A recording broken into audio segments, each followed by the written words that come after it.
Hey guys, good morning. Welcome back to our channel, The Eton Squad. My name is Addy. So for today's video, eto, mainit-init pa, limas ang mga pasalubong ni Kabayan. Pagdating sa NAIA, legit ba ito or may pagkakamali sa part ni Kabayan? Pag-usapan natin. Details coming up.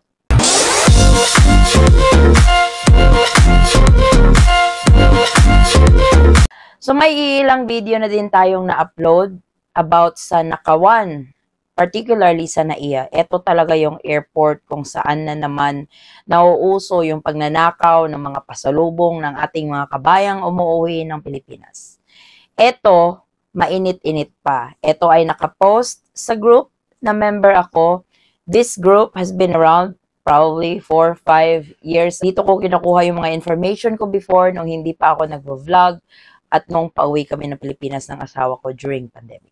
So, kaka-post lang nito ng kaibigan niya. Kasi yung kaibigan niya yung member ng grupo namin. So, sa mga uuwi sa Pilipinas from US, be aware kayo. Kasi one of my friends, kakauwi lang recently from Manila to Leyte, Tacloban via Cebu Pacific. So, domestic flight. Kinuha yung spam cans niya from her hand carry, which is 7 kilos naman. Hindi alam kung bawal ba.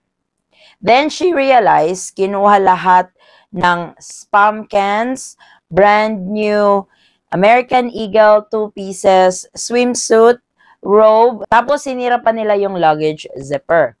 Hindi alam kung ninakaw nila kasi sa Tacloban na niya napansin na bukas na at sira na. So be aware kayo kasi laganap na naman sila. Nakakagigil, ayaw magtrabaho ng maayos. So sad. So ito yung post ng kaibigan niya at medyo madami-dami din yung mga comments, though there's more on the negative side, meron din namang positive side, meron din namang correction for what the post was.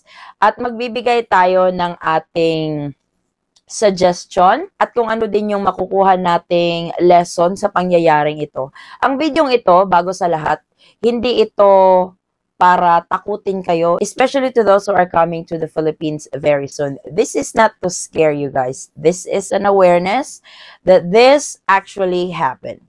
But if you are a frequent traveler, not just a frequent traveler, if you are a smart traveler, maiiwasan talaga to guys.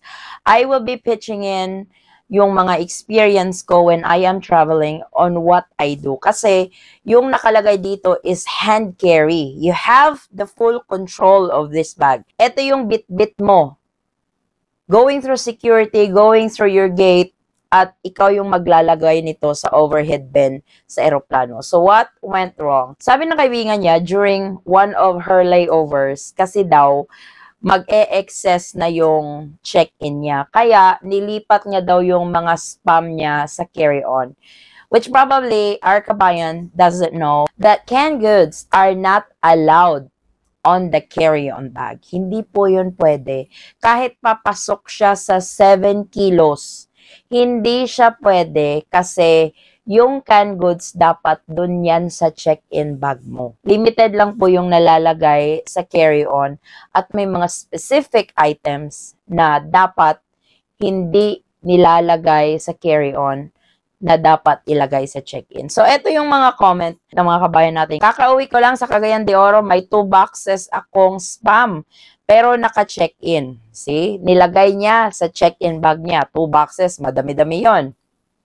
Wala namang nawala. I remember before naka-carry on na ako ng spam, kinuha din nila kasi bawal daw i-carry yung cans. Bawal talaga i-carry yung cans. Matagal na po yan na regulation na bawal talagang i-hand carry yung canned goods.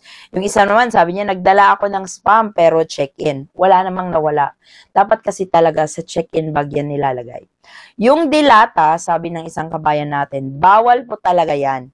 Iwas swine flu daw. Kaya sa box ako nagpadala niyan para makalusot. Yung nakaw, minsan nangyayari yan sa long hours na layover.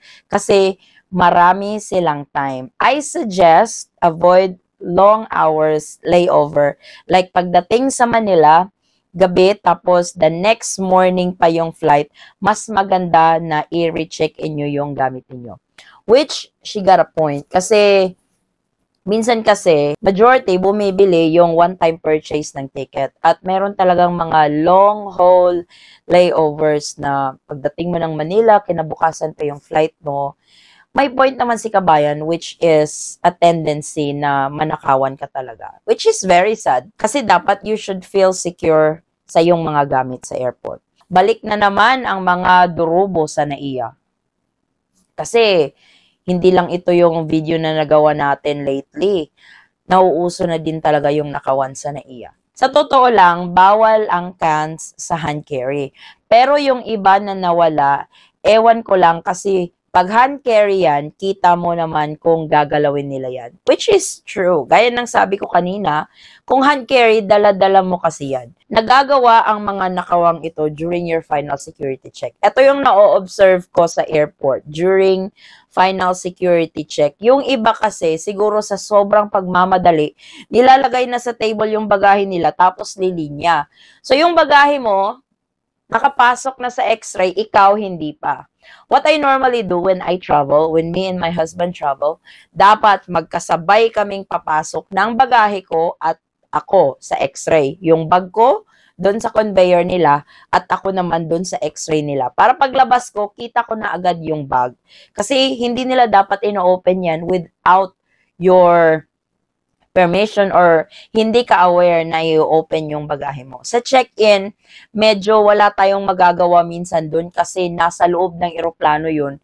Meron yung ibang dadaanan, meron yung ibang proseso to which we cannot really see what they are doing on their check-in bag. Pero sa hand carry, tayo yung may control. Unless, kasi may mga ibang airlines na kapag hindi sila fully booked, nag-o-offer sila to check your carry-on bag in. At libre yon, walang bayad. Unless ganun yung nangyari kay Kabayan. Pero kung sa hand carry talaga, nakikita mo yun eh. Sabi naman ng isang kabayan natin, one reason kaya hindi kami dumadaan sa NAIA. Ang NAIA talaga, yung reputasyon niya when it comes to this incidents is masyado nang mataas. I don't know kung magagawan pa ba ng paraan ito ng management, kung may ginagawa ba silang action with regards to this, yung mga nakawan, kasi nga, kawawa naman yung mga kabayan natin na nagdadala ng pasalubong. Yes, you can send boxes few months before you travel to the Philippines, pero iba pa rin yung dala-dala mo talaga yung mga pasalubong at pagka-uwi mo, bubuksan nyo sabay-sabay, tapos ibibigay mo sa pamilya mo, mga kaibigan mo. Ibang feeling talaga yon, pero unfortunately, may mga ganitong incidents na halos lahat tayo na bumabiyahe, nag-iingat na talaga. Baka may mawala kasi nga, mga incidenteng ito is nangyayari talaga sa loob ng airport. At hopefully, sana magawan din nila ng paraan ito. In the near future, kasi ang paliparan natin, it's not going to be government-owned anymore. It will be owned by a private sector. Maybe there will be huge change sa pamamalakad sa ating paliparan. We will see. At sana nga magawan ito ng paraan. Kasi hindi lang ito nakakahiya, nakakadismaya talaga. At syempre na ikaw na bumabiyahe, mababad trip ka talaga kapag may nawalang gamit sa'yo. So ang maisasuggest ko naman dun sa mga babiyahe, kapag kayo ay nagdadala ng pasalubong, for example, galing from US to the Philippines, at may connecting flight kayo, i-pack nyo sila ng mabuti. Ako, kapag nagdadala ako ng pasalubong from the States, kinikling wrap ko talaga yan or nilalagay ko siya sa vacuum sealed.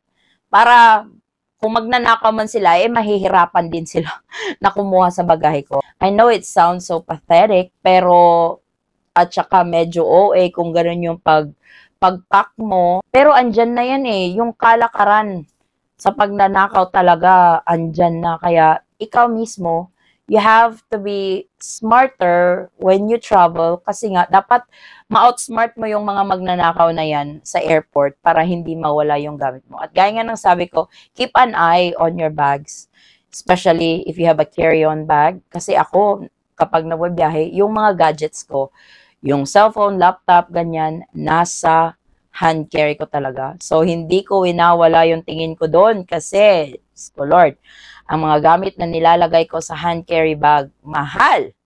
And I don't want to lose any of that. Lalong-lalo na doon sa mga equipment ko. Kaya, I keep an eye on my bag. Tinututukan ko talaga yan kapag yan ay dumadaan sa x-ray. Alam ko, madami dito na bumabiyahe madalas. Ano yung maisasuggest nyo sa ating mga kabayang pauwi pa lang kung paano mag-impake, kung paano nyo i-arrange or gawing safe yung mga dala ninyo papuntang Pilipinas na pasalubong ninyo sa inyong mga pamilya. I really appreciate it guys kung may ma-share kayo sa ating comment section. Alam ko nakakalungkot pero gaya nga ng sabi ko sa umpisa, this is not to scare you guys. Hindi ito pananakot, lalong-lalo na doon sa ating mga kababayang uuwi ng Pilipinas. Tandaan lang, bantayang mabuti ang ating mga bagahe, doon sa kaya nating bantayan, doon sa kaya nating i-safe keep na nakokontrol natin yung pag-secure ng ating mga bagahe kapag tayo ay bumabiyahe. So ito po ang ating latest travel update. Maraming salamat po sa inyong patuloy na pagsubaybay, tiwala at suporta sa aming channel, The Eton Squad. Kung kayo man po ay may mga katanungan, maaari lang pong mag-comment sa videong ito at sasagutin po natin yan sa abot ng aking makakaya. Muli kabayan, ako'y nagpapasalamat at naway ang inyong biyaheng papuntang Pilipinas ay maging stress-free, worry-free at hassle-free. Magkita-kita po tayo sa ating susunod na travel update. Stay safe, stay healthy, and God bless everyone.